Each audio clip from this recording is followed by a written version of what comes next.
हरिश्चंद्र त्रिशंकु के पुत्र थे, जो कि सूर्यवंश के बड़े ही प्रतापी राजा हुए थे।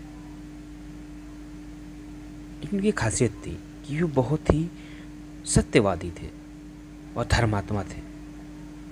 लेकिन ठीक वैसे ही जैसे कि आप सबके हम सबों के साथ होता आया है कि जब आप कुछ अच्छा करते हैं, जब आप सत्य बोलते हैं, जब आप लोगों की मदद करते हैं, जब आपके अंदर बहुत सारी खूबियाँ होती हैं, तो आपके प्रतिद्वंदी आपसे चलने लगते हैं। ठीक ऐसा ही महाराज हरिश्चंद्र के साथ भी हुआ। अब वो इतने बड़े प्रतापी थे तो उनकी कीर्ति से मानवों की तो छोड़िए, देवताओं के राजा इंद्र को भी डर होने लग गया। अब आप सोचिए कि कितने सत्यवादी थे वो कि इंद्र तक को भय हो गया। अब चूँकि उनकी कीर्ति को किसी भी प्रकार से अब नष्ट करवाना था इंद्र के द्वारा, क्योंकि इंद्र ये सहन नहीं कर सकते थे, तो उन्होंने चुना महर्षि विश्वामित्र को और कहा कि विश्वामित्र राजा हरिश्चंद्र की परीक्षा ले। परीक्षा मतलब आप देखते होंगे कि आपकी परीक्षा जो ली जाती है, एग्ज़ाम जो कंडक्ट किए जाते हैं, वो क्यों ली जाती है?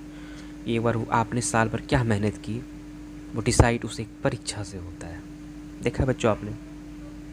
तो उसमें क्या होता है कि आप खूब मेहनत किए होंगे, लेकिन अगर परीक्षा में जिस दिन परीक्षा होती है सिर्फ मात्र वो 2 घंटे या 3 घंटे के पेपर में आपने देखा होगा कि आप या तो पास होते हैं या तो फेल होते हैं, और रिजल्ट उसी से बनता है ना? ठीक ऐसा ही राजा हरिश्चंद्र का भी केस था कि अगर वो विश्वामित्र की परीक्षा में असफल हो जाते तो फिर उनकी कीर्ति क्या होती, जो उन्होंने नाम कमाया था सब नष्ट हो जाता। लोग कहते देखिए ये तो मतलब झूठी अफवाह थी इनके बारे में, ऐसा इनके अंदर कोई भी खूबियाँ नहीं थी। ठीक वैसे ही जैसे कि आप रात रात भर बच्चों मेहनत करते हैं परीक्षा के लिए, और गलतीवश किसी कारणवश आप किसी तरह से परीक्षा में कोई इंसान फेल हो जाता है, तो लोग उनकी पिछली किसी भी मेहनत को याद नहीं रखते, और आपकी प्रतिद्वंदी तो खूब तालियां पीटते हुए कहते हैं देखो ये तो था ही ऐसा, इसके अंदर कोई क्वालिटी नहीं थी, इसे तो मेहनत नहीं की। जबकि ऐसा नहीं होता है, कभी कभी स्थिति परिस्थिति ऐसी बनती है। तो जैसा कि अब राजा हरिश्चंद्र के साथ बनेगी, तो फिर उन्होंने जैसा कि इंद्र ने महर्षि विश्वामित्र को परीक्षा लेने के लिए कहा, तो इंद्र के कहने से महर्षि विश्वामित्र ने राजा हरिश्चंद्र को अपने योग बल से, ऋषियों के पास बहुत सारी शक्तियाँ होती थी, तो उन्होंने अपने योग बल से स्वप्न दिखलाया। आप सोचिए सपना जिसको हम कहते हैं, तो उन्हें एक स्वप्न दिखलाया, और उस सपने क्या दिखलाया कि राजा हरिश्चंद्र, जी हाँ राजा हरिश्चंद्र उस सपने में अपना सारा का सारा राज्य ऋषि विश्वामित्र को दान कर रहे हैं, दे रहे हैं। अब जैसा कि पहले से ही प्लान था, ऋषि विश्वामित्र अयोध्या आए और वो अपना राज्य मांगने लगे। आप देखिए, जो कि उन्होंने तो किया ही था। तो एक सपने की बात जो कि अपने योग बल से उन्होंने राजा हरिश्चंद्र को दिखलाई थी, अब उसके लिए उन्होंने क्या किया, अगले दिन वो पहुंच गए और उनसे अपना राज्य मांगने लगे। अब स्वप्न में दिए दान को भी राजा ने स्वीकार कर लिया, और विश्वामित्र को क्या किया, सारा राज्य दान दे दिया। आप कल्पना कर सकते हैं सपने की बात। हम तो रोज उठते कहते सपना तो वो तो झूठा होता।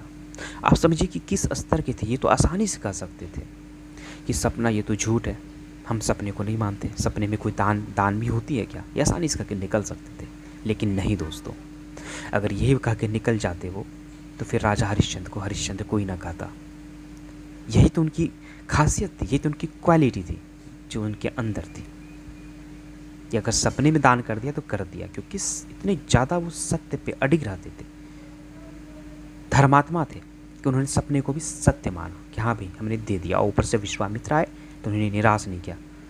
अब आप सोचिए पूरा का पूरा राज्य एक सपने के आधार पर दान कर देना कितनी बड़ी बात होती है। यहाँ तो हम एक फूटी कौड़ी भी किसी को नहीं देते मुफ्त का, और पूरा का पूरा राज्य दे देना। ये ठीक वैसा मैं कहूँ कि आप अपना मकान दे दो बच्चों, तो आप सपने के आधार पे आप कहोगे कि सामने वाला पागल है। लेकिन नहीं, ये राजा हरिश्चंद्र के साथ जब ये घटना घटी थी तो उन्होंने ऐसा बिल्कुल नहीं कहा, उन्होंने ऐसा कर दिया। अब देखिए ये सबसे ऐसी जगह थी जहाँ से वो फेल कर सकती थी, परीक्षा थी उनकी, तो वो पास कर गया, वो भी टॉप। तो चलो भाई अब ये तो कर दिया, अब क्या किया जाए? तो फिर जब दान कर दिया तो अब देखिए दान की भी वस्तु को अब राजा हरिश्चंद्र इतने मतलब इस स्तर के थे कि उन्होंने जब दान कर दिया तो उनका मानना था कि दान की भी भूमि में रहना उचित नहीं होता है। देखिए कई बार क्या होता है, हम किसी को चीज़ दे देते हैं, है ना, तो फिर वो हमारी नहीं रह जाती है, समझ रहे? तो अगर किसी को कुछ दे दिया हमने तो उसका हम पे हमारा अधिकार तो है नहीं। तो राजा का तो पूरा साम्राज्य था, पूरी पृथ्वी के ही वो मालिक थे, राजा थे। तो जब उन्होंने दान कर दिया तो उन्होंने कहा कि अब हम इस भूमि पर तो रह भी नहीं सकते। नॉर्मली क्या होता है, हम और आप कुछ किसी को दे देते हैं तो हम माइंड मतलब हम उसके आगे नहीं सोचते, लेकिन यहाँ पे कि जब उन्होंने एक दान कर दिया तो वो पूरा का पूरा जो है उसके बारे में सोचा कि नहीं, हम चाहते तो कहीं भी रह लेते, महल छोड़ देते, कहीं भी रह लेते, उस राज्य से ही बाहर चले, पूरा का पूरा राज्य दान करने के बाद। अब क्या करते फिर? तो काशी आए वो। काशी क्यों आए? क्योंकि पुराणों में यह वर्णित है कि काशी भगवान शंकर की त्रिशूल पर बसी है ना, और वह पृथ्वी में होने पर भी पृथ्वी से अलग मानी जाती है। अब देखिए चूँकि पृथ्वी पे होने से पृथ्वी अलग मानी जाती है, चूँकि राजा हरिश्चंद्र तो पूरी पृथ्वी के मालिक थे, समझ रहे? तो अब तो वो पृथ्वी पे कहीं भी जाते तो वो पृथ्वी, वो तो उन्हीं का पूरा एरिया था। लेकिन चूँकि काशी एक ऐसी नगरी थी जिसे कि पृथ्वी से अलग माना गया, तो राजा हरिश्चंद्र ने काशी में निवास करना बेहतर समझा। अब देखिए क्या हुआ। अयोध्या से जब राजा हरिश्चंद्र चलने लगे तब विश्वामित्र जी ने कहा, जब तब दान आदि के बिना दक्षिणा दिए सफल नहीं होती। तुमने इतना बड़ा राज्य दिया है तो उसकी दक्षिणा में 1000 सोने की मोहरें और दो। तो राजा हरिश्चंद्र के पास अब धन कहाँ था? राज्य दान के साथ राज्य का सब धन तो अपने आप ही दान हो चुका था। अब आप सोच सकते हैं, जब पूरा राज्य दान कर दिया तो उनके अंदर पूरा का पूरा धन, सब कुछ जितना राजा का तो सब चला गया उसके अंदर। तब वो कहाँ से लाते? आप सोचिए, नॉर्मल इंसान तो ये सोचेगा नहीं कि हाँ भाई हमने दिया है ना आपको, चलो मोहरे लो, खजाने खोलो, इनको दे दो। बट नहीं, जब राज्य पूरा दान कर दिया तो सब उनका ही हो गया, तो हमारा तो कुछ रहा ही नहीं। और फिर स्थिति तो ऐसी बन गई कि उनके पास कुछ देने को था नहीं। तो इसलिए अब उन्होंने क्या किया, 1 महीने का समय मांगा। अब आप देखिए कि उन्होंने क्या किया, 1 महीने का, जब उनके पास कुछ भी नहीं था फिर भी 1 महीने का समय मांगा, और वो ये समय लेकर के, जैसा कि मैंने कहा पहले आपको, कि काशी आ गए। रोशनी के लिए करोड़ों की जिंदगी के लिए सूरज रे जलते रहना, सूरज रे जलते रहना।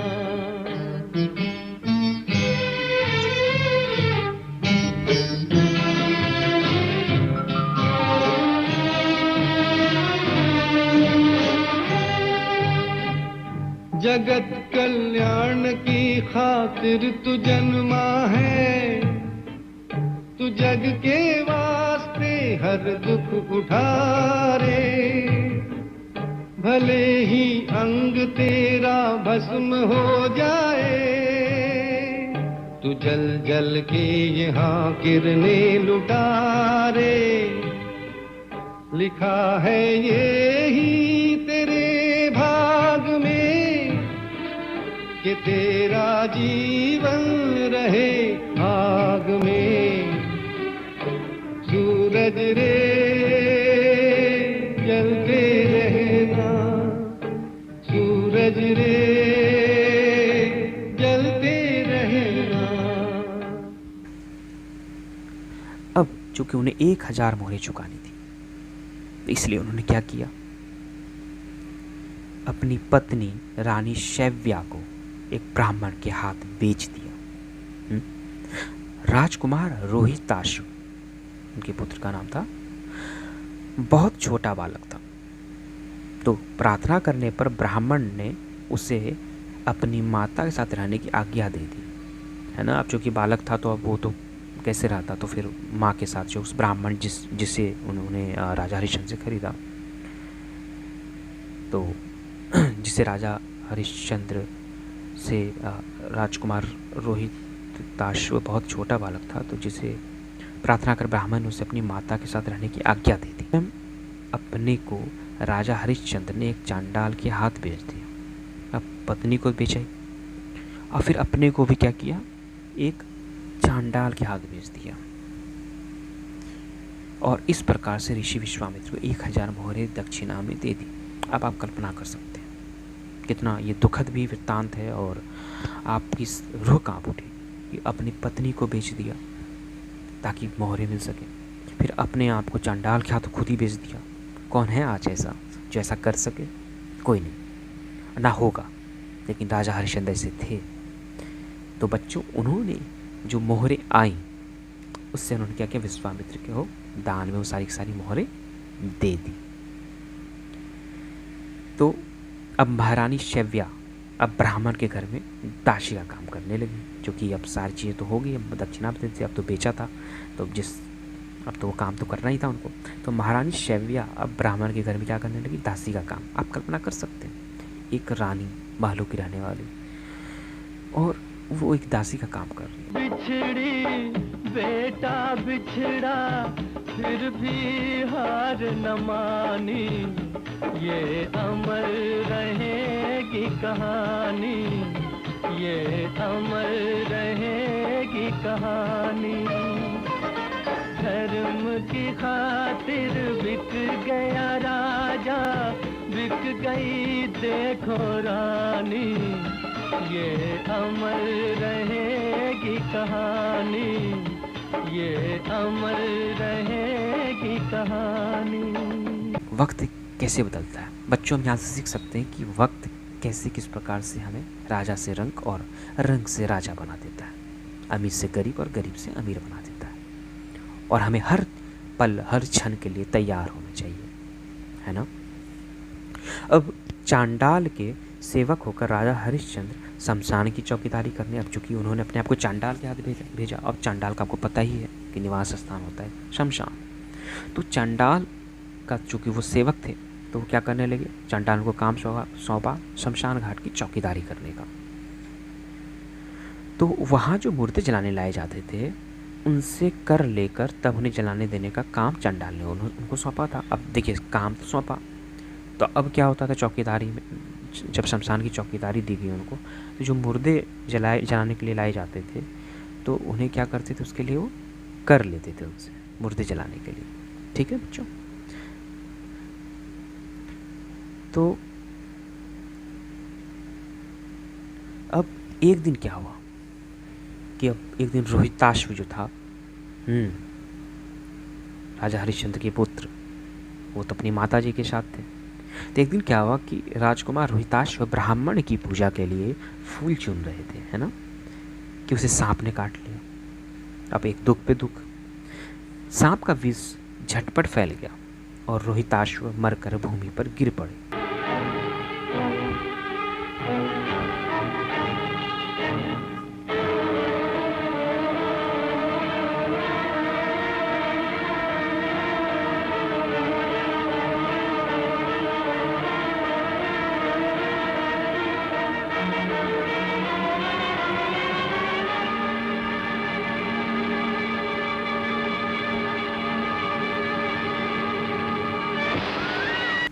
उसकी माता महारानी शैव्या को ना कोई धीरज बंधाने वाला था और ना ही उनके पुत्र की देह शमशान पहुंचाने वाला था। अब सोचिए कौन जाएगा उनके पुत्र की देह को लेकर, कोई भी नहीं, वो तो दासी थी, उनके साथ कोई था भी नहीं।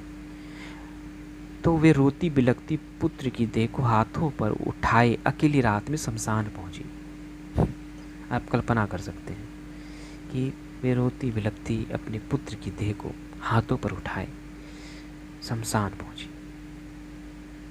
मैं तेरी अभागन मोहू ये बंधन तोड़ के ना जा, ओ जाने वाले बेटे मुझे छोड़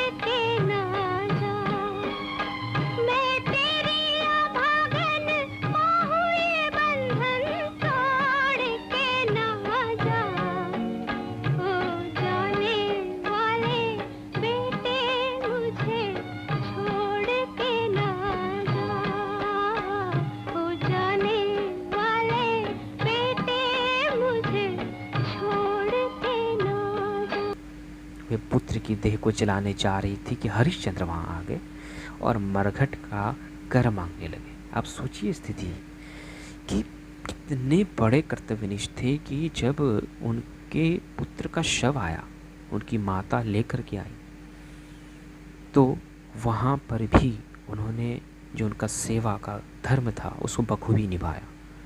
और उन्होंने क्या किया, वहाँ पे उनसे मरघट का जो कर चार्ज करते थे, जो कर लगाते थे, वो मांगने लगे उनसे। बहुत बहुत मजबूत कलेजा चाहिए ऐसी चीज़ों के लिए। आप सिर्फ कल्पना करेंगे तो आपकी रूह कांप जाएंगी। लेकिन ऐसा राजा हरिश्चंद्र ने किया और इसलिए वो राजा हरिश्चंद्र। अब बेचारी रानी के पास तो पुत्र की देह ढकने तक क्यों कफन नहीं था, सीधी सी बात है, कहाँ से लाते वो।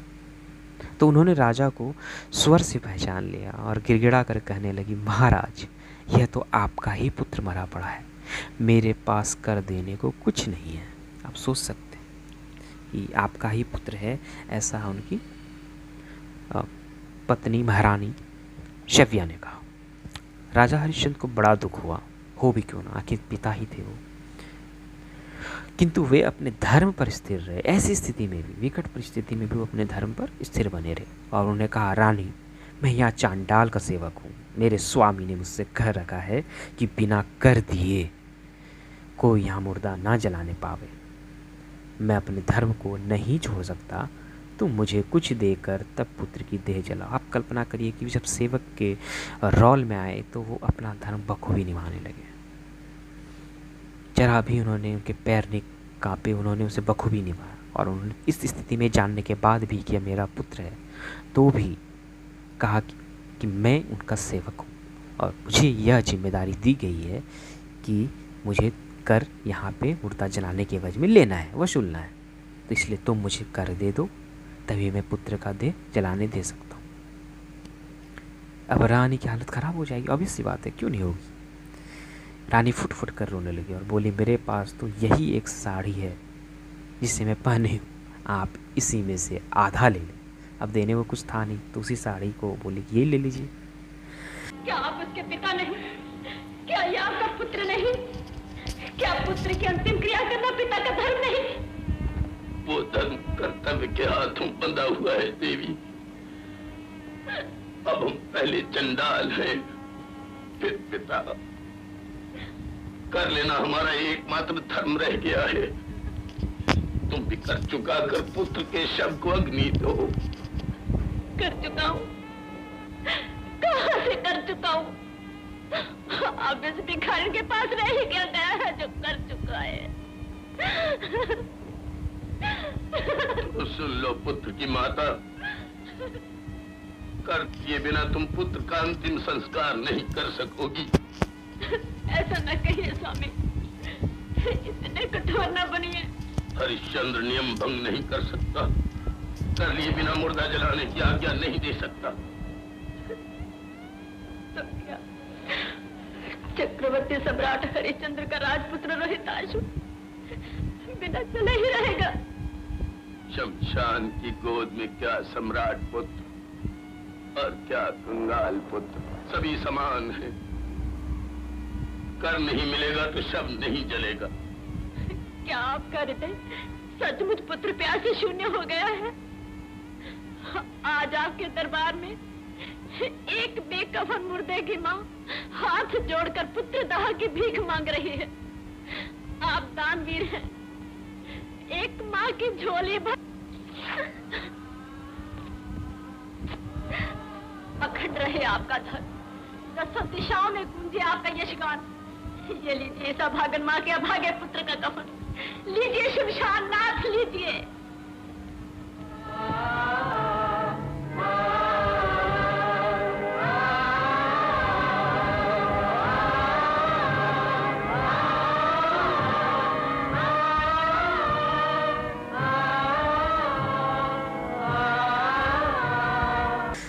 तो जैसे ही रानी अपनी साड़ी फाड़ने लगी तो वैसे ही वहाँ भगवान नारायण, इंद्र और धर्मराज आदि देवता और महर्षि विश्वामित्र प्रकट हो गए। जी हाँ, वही विश्वामित्र जो कि उनकी परीक्षा ले रहे थे।